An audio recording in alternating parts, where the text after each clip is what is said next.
வணக்கம் ஃப்ரெண்ட்ஸ். இந்த பாடல் வந்து ஸ்ரீசக்கரத்தோட பாட்டு. நம்ம அபிராமி பட்டர் வந்து எழுதுனதுங்க. 100 பாடல் எல்லாருக்குமே தெரியும். இது வந்து 12வது பாடலுங்க. இந்த பாடல் வந்து நான் மனப்பாடம் பண்ணி வச்சுங்க. ஒவ்வொரு பெண்ணாக நான் வந்து இதை படிக்கணுங்க. இதை படித்தா கண்டிப்பாக அதை பலன் நமக்கு கிடைக்கும்.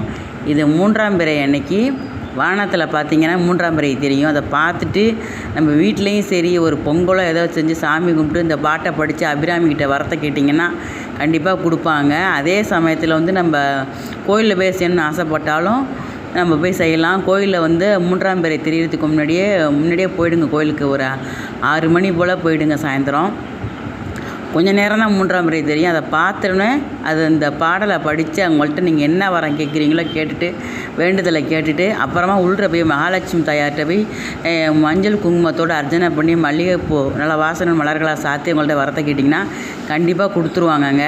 அபிராமியோட 100 பாடலை ஏதாவது ஒரு பாடலையாவது நம்ம மனப்பாடம் பண்ணி வச்சுக்கணுங்க. குடும்பம் நலமாகிறது நிச்சயமாக நம்மளை கைவிட மாட்டாங்க அந்த அம்மா.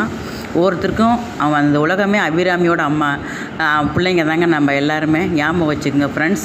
மறந்துடாதீங்க. அதை படித்து பலன் பெறுங்க. 3ஆம் பிறை அன்னைக்கு தினமும் படிங்க.